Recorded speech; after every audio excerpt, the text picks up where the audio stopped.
तो next lecture है हमारा, इसमें हमारा बेसिकली क्या है कि हमने जो इलेक्ट्रिक फील्ड पढ़ा है, इलेक्ट्रिक फील्ड जो पढ़ा था इसका एक और नाम भी बोलते हैं इसे, और इलेक्ट्रिक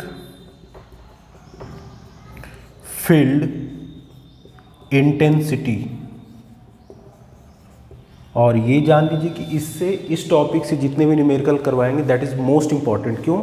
क्योंकि ये हमारे एग्जाम्स में तो आते ही हैं, साथ में किसी भी कॉम्पिटिटिव एग्जाम में 100% एक आएगा, एक कॉन्सेप्ट रिलेटेड जो पढ़ाया गया उसी से पूछा जाता है। तो आपको यहाँ पे ध्यान देना, सारी चीज़ें वही होंगी जो पढ़ाया जाता है उसी में से आता है। और ये देखिए, ये जो इलेक्ट्रिक फील्ड और इलेक्ट्रिक फील्ड इंटेंसिटी या CBSE देख लीजिए, या फिर अभी नेक्स्ट क्वेश्चन IITs के करवाएंगे, उसमें भी जो पढ़ाया बेसिकली सारी वही चीज़ें यूज़ होती हैं। तो चलिए शुरू करते हैं क्वेश्चन से।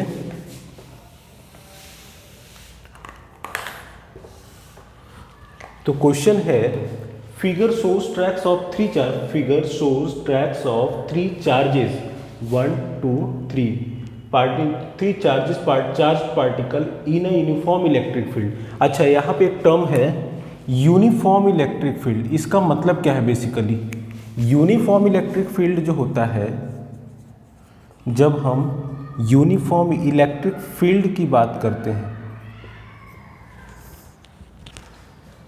इसका मतलब होता है कि इलेक्ट्रिक फील्ड, सपोज करिए कि ये हमारा एक इफेक्टिव एरिया है जिसमें इलेक्ट्रिक फील्ड है, तो इस एरिया में आप कहीं भी चले जाएं, यहाँ किसी भी पॉइंट पे मूव करें, इलेक्ट्रिक फील्ड E जो है हमारा, इसकी वैल्यू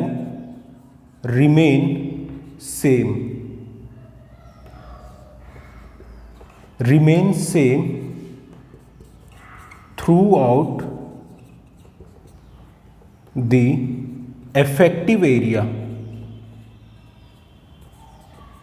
यानी कि जहां तक वो एरिया है, जहां तक इलेक्ट्रिक फील्ड जो distributed electric lines of field, वहां पे E की value through out the area same रहती है। मतलब कि हर पॉइंट पे E की वैल्यू सेम रहेगी, और इसी को बोलते हैं uniform electric field. That means value at each point becomes equal.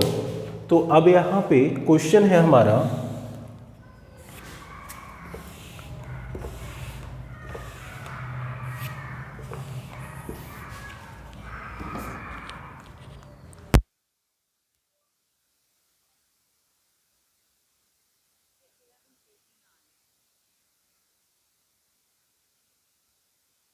Question है हमारा कि give the science of three charges. ये जो तीन चार्जेस हैं इनका साइन क्या होगा? तो देखिए, ये किधर जा रहा है? पॉजिटिव की ओर। पॉजिटिव, ये हमारा पैरेलल प्लेट कैपेसिटर है, दिस इज, ये जो है हमारा, ये पैरेलल प्लेट कैपेसिटर है, दिस इज। एक प्लेट पे पॉजिटिव चार्ज है, एक पे नेगेटिव चार्ज है। तो जब ये हमारा यहाँ से चार्ज दिया गया है, चार्ज 1, तो ये पॉजिटिव प्लेट की ओर अट्रैक्ट हो रहा है, सेकेंड चार्ज भी पॉजिटिव प्लेट की ओर अट्रैक्ट हो रहा है। That means in both these two cases charge is what? -Q। ये छोटा सा है, थोड़ा सा ध्यान दीजिएगा, ये -Q है। लेकिन जो थर्ड चार्ज है हमारा, this attracts towards negative plate of capacitor. इसका मतलब ये कैसा है? This is positive Q, that means plus का चार्ज है। अब यहाँ पे है and length of capacitor is L। यहाँ पे क्या दे रखा है? नहीं sorry, which has highest charge to mass relation. आपसे पूछ रहा है कि किसमें सबसे ज़्यादा चार्ज से चार्ज टू मास, चार्ज यहाँ पे क्या है? Q। तो इन तीनों में से Q/m में किसका ज़्यादा होगा? Which particle has charge to mass ratio is more. एक मिनट, थोड़ा डिस्टर्बेंस हो रहा है। तो यहाँ पे आपसे कह रहा है चार्ज टू मास रेशियो किसका ज़्यादा है। देखिए, which particle has highest charge to mass ratio, बड़ा अच्छा सवाल है। देखिए यहाँ पे ज़रा ध्यान से देखेंगे तो फर्स्ट, सेकंड, थर्ड, ये तीन चार्ज हैं, इन तीनों का डिफ्लेक्शन पाथ दिखाया गया है। अब इसमें कह रहा है इसमें किसका चार्ज, ये अगर चार्ज है, हमने आपको बताया था चार्ज और मास में डिफरेंस, तो उसमें हमने बताया था अगर कोई बॉडी है तो उसका चार्ज है तो उसमें कुछ मास जरूर होता है, लेकिन अगर कोई बॉडी है जिसमें मास है तो कोई ज़रूरी नहीं कि चार्ज हो, लेकिन अगर किसी बॉडी में चार्ज है तो उसका मास जरूर होगा। तो यहाँ पे चार्ज है तो इसका मास होगा। तो यही पूछ रहा है कि इन तीनों में से किस में चार्ज टू मास रेशियो ज़्यादा है। ठीक है, करते हैं। तो आपको एक चीज़ पता होना चाहिए, यहाँ पे ये चार्ज जो है, देखिए बेसिकली इलेक्ट्रिक फील्ड ही तो बन रहा है, ये नेगेटिव है पॉजिटिव, तो इसके बीच में एक इफेक्टिव इलेक्ट्रिक फील्ड है। तो अगर इस इफेक्टिव इलेक्ट्रिक फील्ड में हमने बताया था कि अगर बाहर से हम कोई चार्ज, टेस्ट चार्ज को लेकर आते हैं तो उस पर एक फोर्स लगता है। वो फोर्स क्या होता है? F equals to Q E. इसी तरीके से F इक्वल्स टू हम जब वेलोसिटी से रिलेटेड जो फॉर्मूला पढ़ते हैं तो वहाँ पे होता है F equals to M A. That means ये दोनों सेम है, इसी क्यू ई के कारण इसमें एक्सेलरेशन हो रहा है, तो इन दोनों को हम इक्वल रख सकते हैं। तो that means Q into E equals to M into A. तो A equals to Q into E upon M, ये हमारा हो जाएगा। नेक्स्ट चलते हैं अब इसके बाद फिर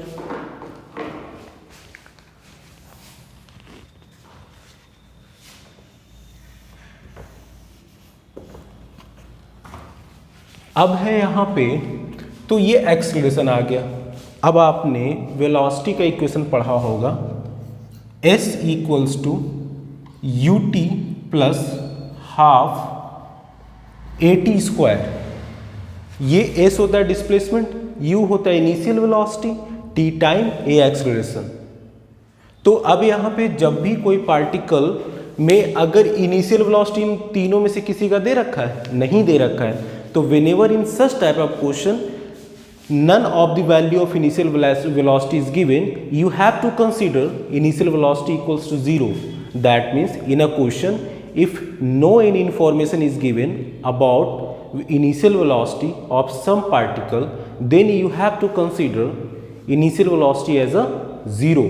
तो यहाँ पे बेटा in this case see no any information about initial velocity is given. That means for such type of information we will use initial velocity of these three charged particle will be equals to 0.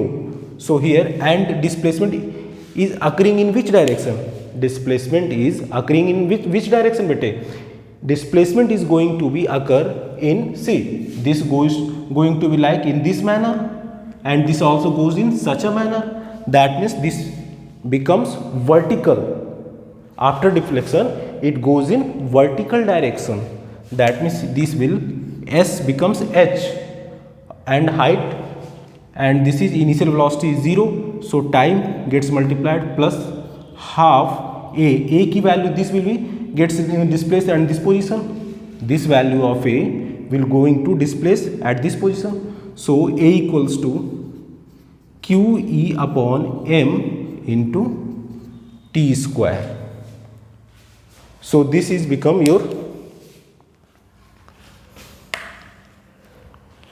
Okay ठीक है, just a minute, बार बार disturbance हो रहा है यार।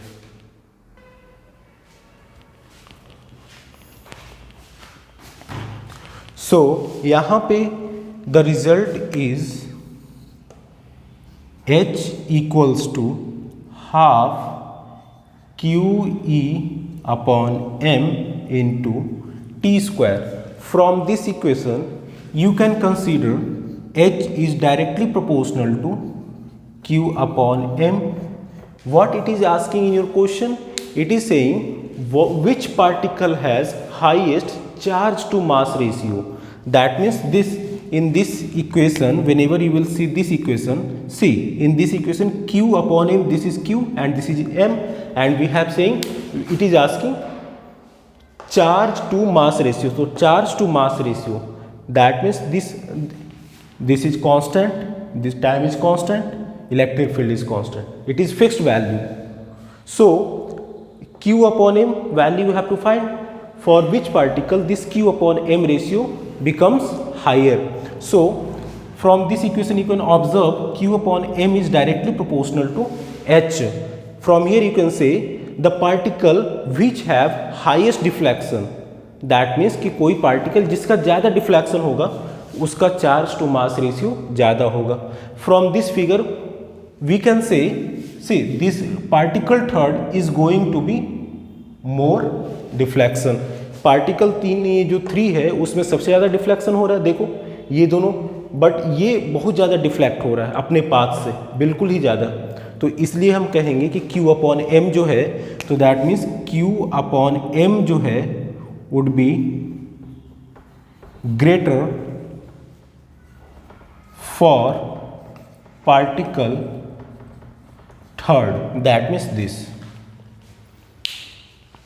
Next चलते हैं सेकेंड पार्ट पे। तो ये हो गया, अब नेक्स्ट है हमारा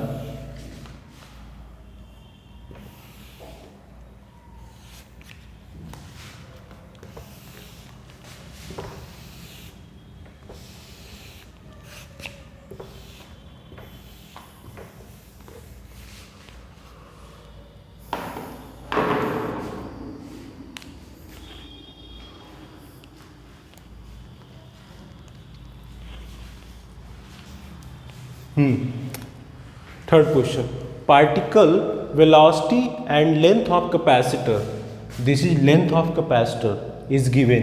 so from this you have to find what another measurement would enable one to find E upon M ratio. So for this we have to find ratio. So ratio कैसे find करेंगे, देखिए यहाँ पे क्या है, particle velocity v and length of capacitor, ये जो capacitor का लेंथ है, सी दिस इज विड्थ, ठीक है, दो प्लेट के विड्थ के बीच का है ये, बट लेंथ इज दिस, ठीक है। तो यहाँ पे ये L आपको दे रखा है, कर right what another measurement would enable one to find E by M। तो यहाँ देखिए time equals to L upon V आपने पढ़ा है, जब time t equals to L upon V आपने पढ़ा है तो उसमें क्या होता है, इसमें हमारा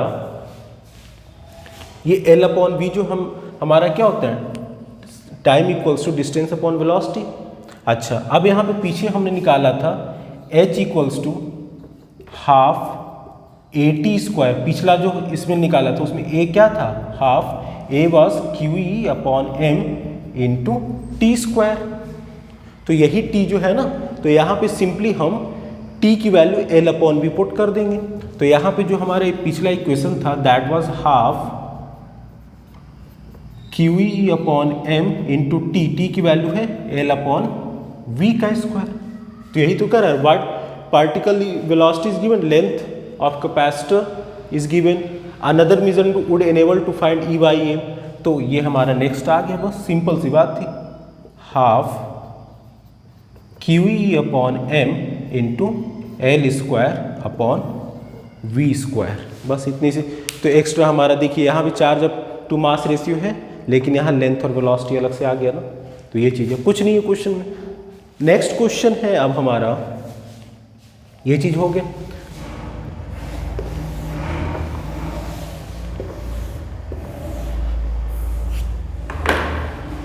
अब थोड़ा सा वीडियो को नीचे करते हैं, क्वेश्चन है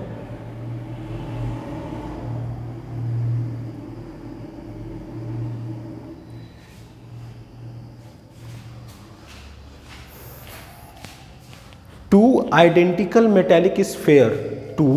identical metallic spheres of exactly equal masses, दो हमारा स्फेयर है A और B, इसमें क्या है, इसमें कह रहा है ऑफ एग्जैक्टली इक्वल मास, दोनों का मास सेम है, are taken one given plus Q, एक पे हम प्लस Q चार्ज दे रहे हैं and other given minus Q, C for coulomb, this is minus Q। Are there masses after charges equal, कह रहा है कि इनिशियली इसका मास m था, अब जो है यहाँ पे क्या हम are there masses after charging, मतलब कि इनको प्लस चार्ज दिया, इसको माइनस चार्ज दिया, तो उसके बाद इनका मास इक्वल होता है क्या, इनका मास इक्वल होगा। तो मैंने आपको पीछे ही पढ़ाया था, ये CBSE का IIT का क्वेश्चन है, दिस इज IIT क्वेश्चन, ये ऑब्जेक्टिव में पूछा जा चुका है। तो हमने आपको पढ़ाया था मास जो होता है, अगर कोई ऑब्जेक्ट है तो उसका मास है m है, तो कोई ज़रूरी नहीं, जैसे ये मार्कर है, अगर इसमें मास है तो कोई ज़रूरी नहीं है, नो नीड कि इसमें चार्ज होगा। लेकिन अगर एक लोहे का कोई या फिर कोई कंडक्टिंग मटेरियल है तो उसमें चार्ज होगा, तो क्या उसका मास नहीं होता? होता है। तो ऐसा कोई भी पार्टिकल जिसमें चार्ज होता है मास होगा, लेकिन ऐसा कोई भी पार्टिकल जिसमें मास है तो कोई ज़रूरी नहीं है कि उसमें चार्ज हो। मैंने पीछे पढ़ा दिया था। तो वही है, ये दोनों का मास सेम था। अब क्या हुआ, इस पे प्लस क्यू चार्ज दिया गया, इस पे माइनस क्यू, तो कर अभी भी क्या इसमें मास इक्वल होंगे? तो भाई चार्ज है तो चार्ज के कारण मास होता है, ये हमें पता है। लेकिन यहाँ पे एक चीज़ यूज़ किया गया है, आपको बताया था conservation, plus minus Q, plus one minus one zero होता है। तो यहाँ पे अगर किसी पे प्लस क्यू चार्ज दिया गया है और इस पे माइनस क्यू, तो आपको एक चीज़ याद रखना, किसी मटेरियल को इलेक्ट्रॉन दिया जाता है और अगर उससे इलेक्ट्रॉन निकाल लिया जाता है तो उस पर प्लस चार्ज क्रिएट होता है। तो यहाँ पे अगर प्लस क्यू चार्ज दिया गया है, दैट मीन्स इसमें से minus Q amount of charge निकाल लिया गया है। प्लस क्यू चार्ज देने का क्या मतलब है, ये मैंने बताया था कि इसमें कि प्लस क्यू चार्ज देने का मतलब है कि इसमें से कुछ माइनस क्यू इलेक्ट्रॉन निकाल लिए गए, तो उतना ही प्लस क्यू प्रोटॉन इस पे आ गए। और तो इसका मतलब इसमें से इलेक्ट्रॉन निकाला गया तभी प्रोटॉन आया, या प्लस माइनस इतना ही अमाउंट में माइनस इलेक्ट्रॉन माइनस चार्ज निकाला गया। तो जब निकाला गया है यानी कि चार्ज निकाला गया है, तो चार्ज में मैंने बताया था कि अगर कोई पार्टिकल चार्ज है तो उसका मास होगा, तो इसमें से इलेक्ट्रॉन निकाल लिए तो इसका मास अब कम हो जाएगा, कुछ भी mi मान लिया हमने। यहाँ पे माइनस क्यू दिया गया है यानी कि इलेक्ट्रॉन इसमें ऐड किया गया, तो इसमें m में थोड़ा सा मास ऐड हो जाएगा, वो my मान लिया। तो इसमें ये पूछ रहा है are there masses after charges equal, क्या उनका मास आफ्टर चार्जिंग इक्वल होगा? तो नहीं, कहाँ इक्वल है, नहीं होगा ना, एक पे घट जाएगा एक पे बढ़ जाएगा। अच्छा, एक नेक्स्ट क्वेश्चन है,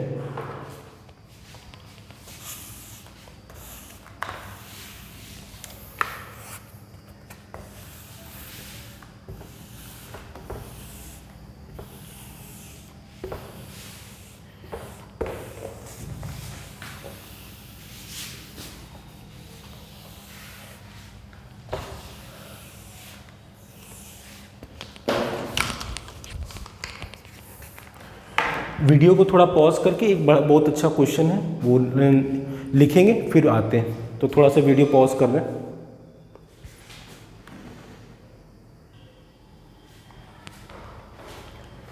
तो ये जो क्वेश्चन है ये काफ़ी इम्पॉर्टेंट है, ये आपका पूछा जा चुका है सीबीएसई सैम्पल पेपर में।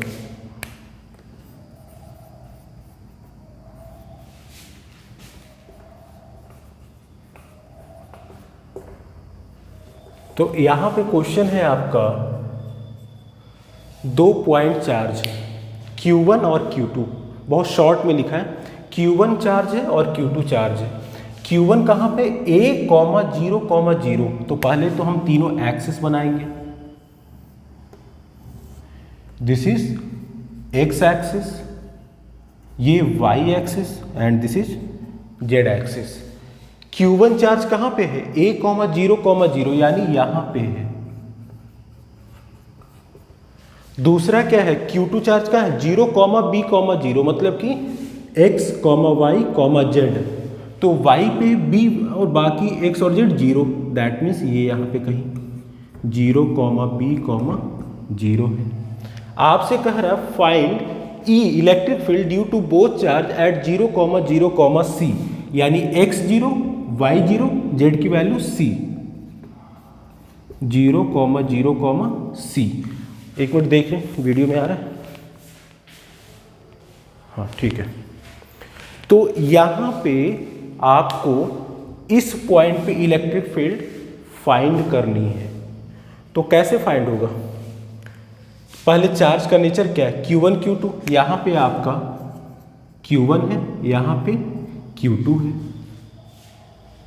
अब इलेक्ट्रिक फील्ड देखिए, जब कुछ नहीं दे रखा, सिंपल Q1, Q2 दे रहा है, दैट मीन्स पॉजिटिव है, तो पॉजिटिव चार्ज के लिए 10th में आपने पढ़ा होगा इलेक्ट्रिक लाइन्स ऑफ फील्ड बाहर की ओर जाती हैं, तो यानी इस पॉइंट पे इस चार्ज के कारण निकालना है, तो इसका जो इलेक्ट्रिक फील्ड होगा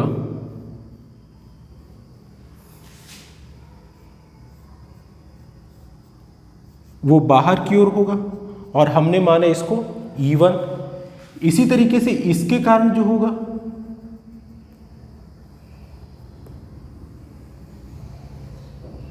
ये भी बाहर होगा। क्यों?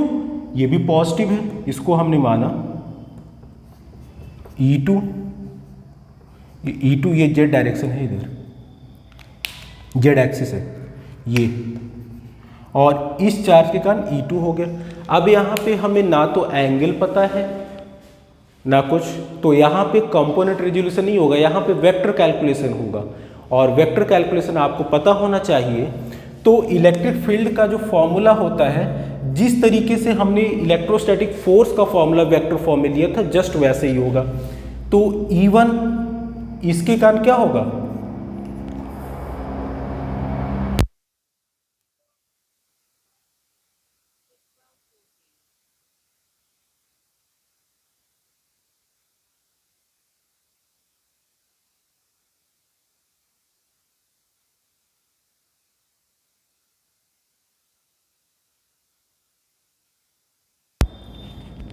ये क्या हुआ, वेक्टर फॉर्म में हम ऐसे तो लिखते थे, यूनिट वेक्टर इंसर्टेड डायरेक्शन को बस मल्टीप्लाई कर देते थे, वेक्टर फॉर्म में आ जाता था। तो ये R1 कैप क्या होगा, हमने बताया था R1 कैप जो होता है R vector upon mod of R1, और ये क्या हो जाएगा R1। अब यहाँ पे R1 वेक्टर क्या होगा, देखिए यहाँ से यहाँ तक की बीच की दूरी, ये क्या होगा -AI प्लस सी के,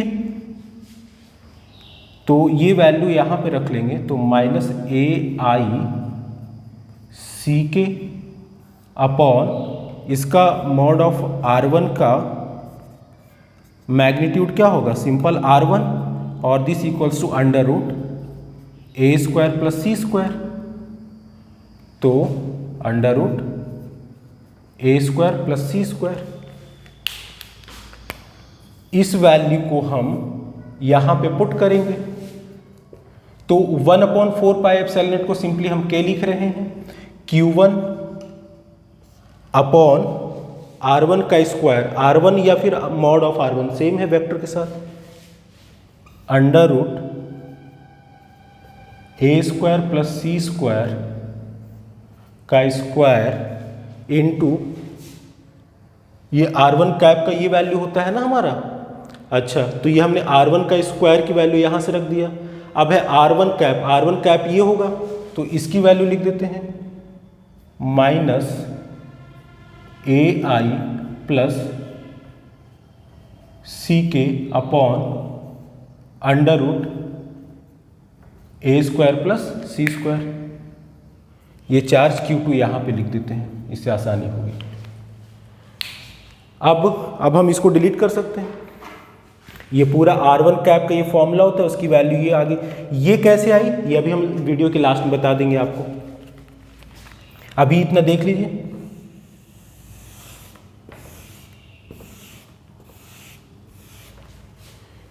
इसी तरीके से हमारा जो E2 होगा, ये भी क्या होगा 1/4πε0 Q2। E2 जो है ये हमारा किसके कारण है, इस चार्ज Q2 के कारण यहाँ पे, तो Q2 अपॉन, अच्छा इसका क्या होगा R2, यहाँ से इसके बीच ये जो C पॉइंट है हमारा यहाँ पे, इसके बीच का डिस्टेंस हमने R2 माना है, तो R2 का स्क्वायर इंटू R2 कैप, और R2 कैप जो है हमारा R2 vector upon mod of R2। इसको सिंपली हम R2 भी लिख सकते हैं, मॉड ऑफ वेक्टर R2 को सिंपली, क्योंकि मैग्नीट्यूड ही तो लिखना है, तो इसको सही से लिख लेते हैं, R2 भी लिख सकते हैं, कैन बी राइट।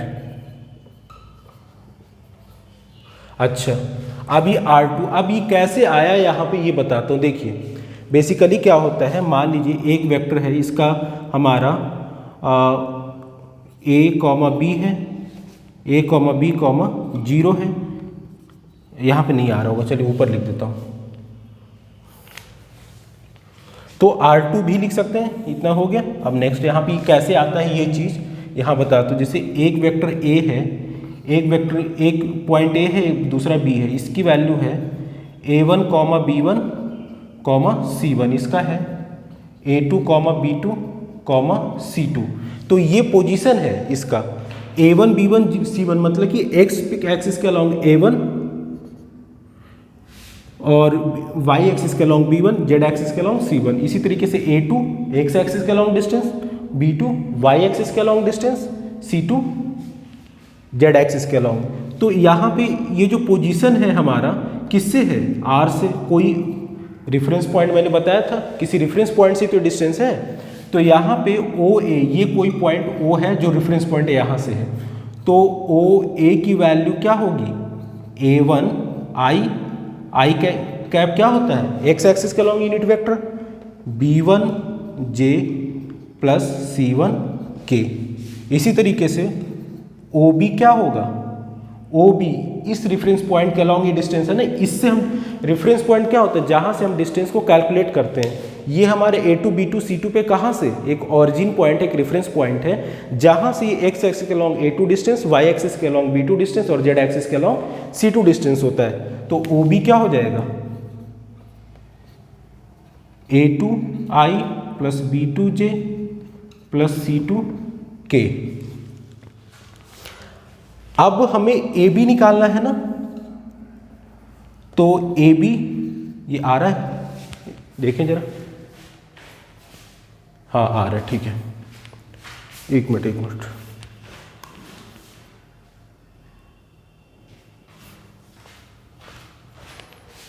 तो AB क्या होगा, OB minus OA, OB minus OA। OB क्या है हमारा, A2I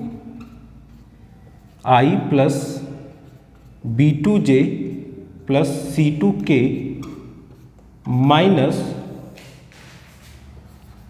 A1I plus B1J plus C1K। Minus करेंगे तो क्या हो जाएगा, A2 माइनस A1,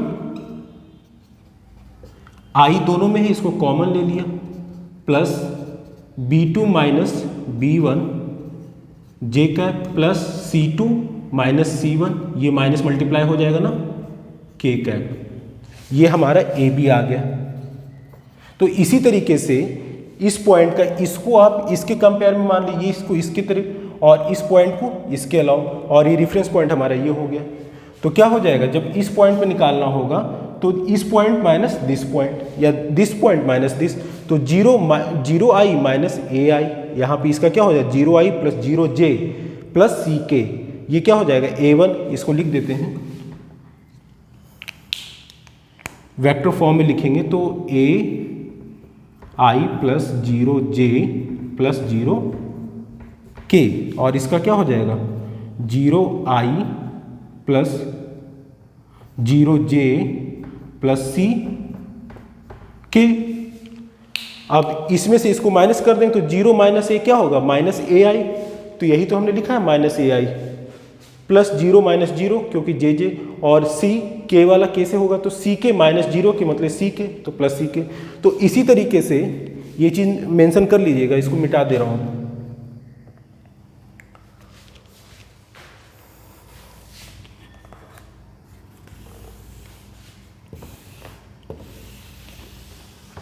ये वेक्टर में आपने 11th में पढ़ाई की होगी ये चीज़ें।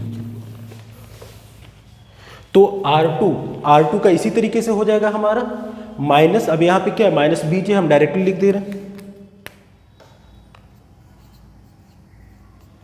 Plus CK upon under root. अब जैसे कोई भी AI plus BJ plus CK होता है, ये मान लीजिए R वेक्टर की वैल्यू है, तो मॉड ऑफ R वेक्टर क्या होता है, under root A square plus B square plus C square. तो वही चीज़ यहाँ R2 की वैल्यू क्या हो जाएगी, अंडर रूट माइनस बी का स्क्वायर प्लस सी का स्क्वायर। अब यहाँ पे ये R2 की वैल्यू यहाँ पुट कर देंगे, R2 कैप की वैल्यू, तो ये आ जाएगा 1/4 पाई एप्सिलॉन को सिंपल हम K लिख दे रहे हैं, K Q2 अपॉन R2 का स्क्वायर इंटू R2 का स्क्वायर सीधे लिख देते हैं माइनस बी का स्क्वायर प्लस सी का square into minus B J plus C K upon under root minus B का स्क्वायर प्लस सी का स्क्वायर। अब हम इसको डिलीट कर देते हैं।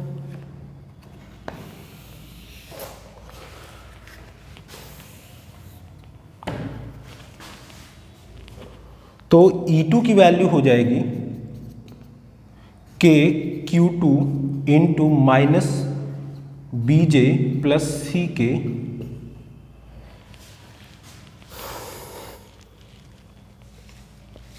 अपॉन, देखिए ये हमारा इसका स्क्वायर भी था, यहाँ पे ये स्क्वायर भी होगा ना,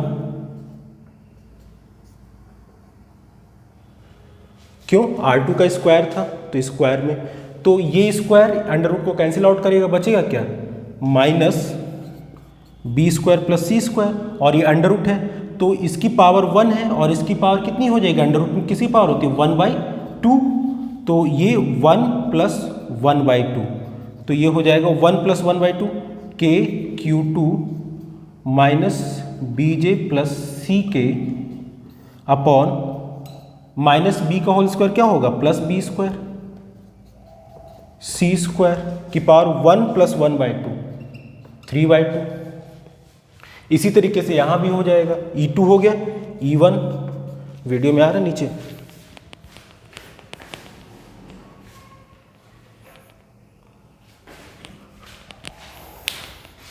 इसी तरीके से E1 हो जाएगा हमारा K Q1 अपॉन, ये सिंपली यहाँ पे लिख देते हैं minus AI plus C K upon A square plus C square की पावर 3/2।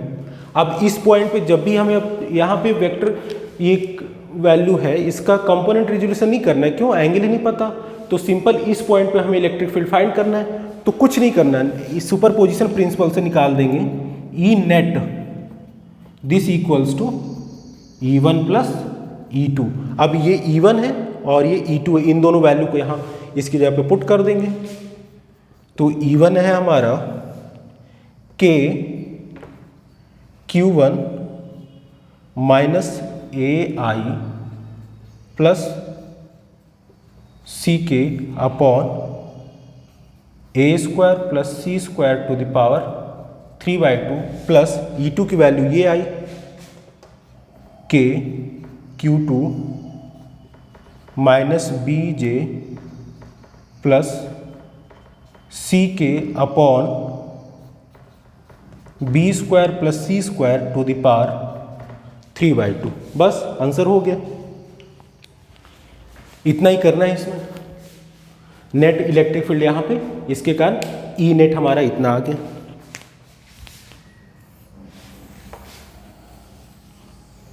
तो ये कब हुआ, जब हमें यहाँ पे ये हमें आई axis, X axis, Y axis और जेड एक्सिस के अलावा वैल्यू दे रखा है। यहाँ पे मैग्नीट्यूड नहीं, वेक्टर फॉर्म में इसको करना है, a, 0, 0 मतलब क्या, एक्स वाई जेड के अलावा इसकी वैल्यू है। एक्स एक्सिस पे a डिस्टेंस, वाई एक्सिस पे 0, एक्स जेड पे 0, यहाँ पे एक्स एक्सिस के अलॉन्ग 0, वाई के अलॉन्ग b, जेड के अलॉन्ग 0। तो कोई एक रेफरेंस पॉइंट वहाँ पे निकालना है। हमने बताया ये कैसे आता है, ये चीज़ें माइनस AI प्लस CJ। अगर कोई प्रॉब्लम होगी तो कमेंट में लिख दीजिएगा, मैं फिर से इसको वेक्टर कैलकुलेशन बता दूंगा। 11th की चीज़ें हैं ये। तो आज के लिए इतना रखते हैं।